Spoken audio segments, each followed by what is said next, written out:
तो चीन की हालत सचमुच बहुत गंभीर है। लोगों को इलाज नहीं मिल पा रहा है, दवाइयां नहीं मिल रही हैं और डॉक्टर्स की कमी है, मेडिकल स्टाफ की भी कमी है। संक्रमण की चपेट में चाइनीज कम्युनिस्ट पार्टी के बड़े बड़े अधिकारी से लेकर पीकिंग यूनिवर्सिटी के प्रोफेसर्स तक जान अपनी गंवा रहे हैं और ये तमाम जानकारी सोशल मीडिया के जरिए सामने आ रही है। जेनिफर झांग नाम के हैंडल से प्रसारित सूचना के आधार पर यह साफ तौर पर जाहिर हो रहा है कि चीन ने दुनिया से अपने देश में हो रही मौतों और संक्रमण के आंकड़े छिपाने क्यों शुरू किए हैं। चीन जो छिपा रहा है वो आज तक आपको दिखाएगा। चलिए आपको दिखाते हैं चीन में मौतों और संक्रमणों के क्या आंकड़े सामने आ रहे हैं।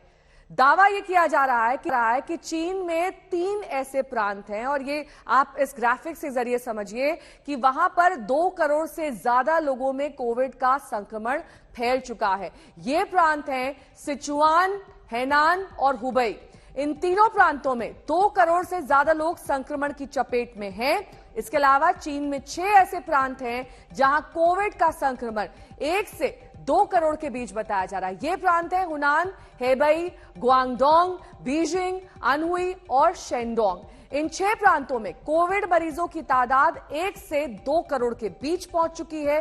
इसके अलावा बीजिंग, चेंगडू, वुहान, झेंगझोउ और चांगकिंग 5 शहर ऐसे हैं जहां कुल कोविड मरीजों की संख्या 50 लाख से ज्यादा है। यह आशंका जताई जा रही है। इतना ही नहीं, चीन में 1 से 20 दिसंबर के बीच कुल 24 करोड़ 80 लाख लोगों में कोविड का संक्रमण फैल चुका है। यह आंकड़ा मामूली नहीं है क्योंकि संक्रमण की यह दर लगभग 17.5% बताई जा रही है। चीन में बीजिंग और सिचुआन जैसे प्रांतों में 50% से अधिक की दर से कोविड का संक्रमण फैल चुका है, जबकि तियानजिन, हुबेई, हेनान, हुनान, अनहुई, गंसू और हेबई प्रांतों में 20 से 50% की दर से लोगों के बीच कोविड का संक्रमण फैल रहा है। तो खबर यह है कि जब आखिरी बार आंकड़े पता लगे तब चीन में 20 दिसंबर को एक दिन में 3 करोड़ 70 लाख लोगों में कोविड का संक्रमण पाया गया। आप अंदाजा लगा सकते हैं कि चीन में कोविड का विस्फोट कितना भयानक और भीषण है।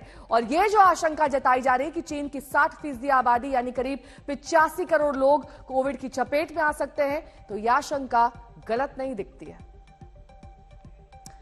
तो चीन की जिनपिंग सरकार ने दुनिया भर में कोविड फैलाने के बाद चीन को साफ साबित करने के लिए अपने ही मुल्क में खतरनाक तौर पर सख्ती लागू कर दी थी। अपना महापाप और नाकामियां छिपाने के लिए चीन की जनता पर ऐसी पाबंदियां लगा दी गई कि चीन की जनता के अंदर जिनपिंग के खिलाफ तेजी से विरोध बढ़ने लगा। ऐसे में जब इस बार कोविड का विस्फोट हुआ और बेहिसाब तरीके से लोगों की मौत हुई तो चीन में जिनपिंग सरकार के खिलाफ नाराजगी बेहद तेजी से बढ़ गई। लोग महामारी से मर रहे हैं, इलाज बिना मर रहे हैं, दवाइयों के बिना मर रहे हैं, लेकिन चीन ना तो दुनिया को ये बताता है और ना ही दुनिया से मदद मांगता है। महामारी का सामना कर रही चीन की जनता जिनपिंग की इस लुका छुपी को लेकर बेहद नाराज है और अब वो नाराजगी चीन में जगह जगह दिखने लगी है। जगह वुहान, तारीख 21 दिसंबर। चीन के वुहान में जिनपिंग के खिलाफ लोगों का गुस्सा भड़का हुआ था। 2 साल तक बेसिर पैर की सख्तियों के बाद जिनपिंग सरकार ने कोविड पॉजिटिव लोगों के दरवाजे पर मैग्नेटिक अलार्म लगाने का निर्देश दिया था। इसी तानाशाही के खिलाफ एमरल्ड रिवरसाइड कम्युनिटी के लोगों ने बगावत कर दी। पुलिस के वाहनों को रोक लिया, सड़कें जाम कर दी, बैरिकेड्स हटा दिए, क्योंकि अगर लोगों के दरवाजे पर मैग्नेटिक अलार्म लग जाता तो वो 14 दिन के लिए अपने घरों में कैद हो जाते। जगह चोंगकिंग, बानन, तारीख 21 दिसंबर। कोरोना से लड़ाई में जिनपिंग सरकार की अंधेरगर्दी के खिलाफ चोंगकिंग इलाके के लोग विद्रोह पर उतर आए थे। कारण यह था कि जिन लोगों को कोविड हो चुका था और जो क्वारंटीन की मियाद पूरी कर अपने घर लौट रहे थे, उन्हें भी अपने घरों में जाने नहीं दिया जा रहा था, बल्कि दूसरी जगह शिफ्ट करने की कोशिश की जा रही थी। इसके खिलाफ लोगों ने न सिर्फ प्रदर्शन शुरू किया बल्कि पुलिस के लगाई बैरिकेड्स को भी हटा दिया।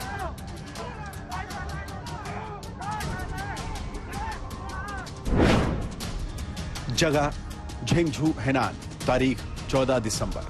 हेनान के झेंगझू इलाके में एक कंस्ट्रक्शन साइट पर कोहराम मच गया था। यहां मजदूर विद्रोह पर उतर आए थे। वो तोड़फोड़ कर रहे थे, प्रदर्शन कर रहे थे, पुलिस गोलियां चला रही थी। कोविड की पाबंदियों के कारण ये मजदूर काम पर नहीं पहुंच सके थे। इसी बहाने उन्हें वेतन नहीं दिया जा रहा था और ये सब कोविड को लेकर अपनाई जा रही बेसिर पैर की नीतियों का नतीजा था। जगह चांगशा, हुनान, तारीख 19 दिसंबर। ये हुनान के चांगशा इलाके की तस्वीरें हैं। यहाँ चांगशा की सेंट्रल साउथ यूनिवर्सिटी के स्टूडेंट विरोध प्रदर्शन कर रहे थे क्योंकि ये अपने घर वापस जाना चाहते थे और कोविड टेस्ट में निगेटिव आने के बावजूद इन्हें घर वापस जाने नहीं दिया जा रहा था। जगह होशियान, हेनान, तारीख 22 दिसंबर। हेनान प्रांत में जिनपिंग सरकार की कार्रवाई के खिलाफ लोग विरोध पर उतर आए। यहाँ के होकियाओ गांव में सरकार ने जबरन विध्वंस के लिए बुलडोजर भेज दिया था। गांव वालों ने मुआवजे की मांग को लेकर सत्ता के सामने विरोध की आवाज दर्ज कराई। जगह किंगचिंगशान, चेंगडू, तारीख 22 दिसंबर। चीन के चेंगडू में बुजुर्गों को सड़क पर फेंक दिया गया। उनकी रिहाइश तहस नहस कर दी गई और वो खुले आसमान में सड़क पर ढेर कर दिए गए। चेंगडू में बुजुर्गों के किंगचेंग फार्म की रिहाइश उजाड़ने के लिए सशस्त्र पुलिस भेजी गई। चीन के लोगों को यह भरोसा होता जा रहा है कि जिनपिंग सरकार जानबूझकर चीन में कोरोना फैलने दे रही है। चीन में सोशल मीडिया पर नजर डालें तो पता चलता है कि लोग जिनपिंग सरकार की नीतियों का घोर विरोध करने लगे हैं। यहाँ तक कि जिनपिंग से इस्तीफे की मांग तक उठने लगी है। सबसे ज्यादा सवाल चीन की कोविड पॉलिसी को लेकर उठाया जा रहा है, जिसमें मनमाने तौर पर जीरो कोविड पॉलिसी लागू करके उसे हटाने को लेकर असंतोष दिख रहा है। आज तक ब्यूरो।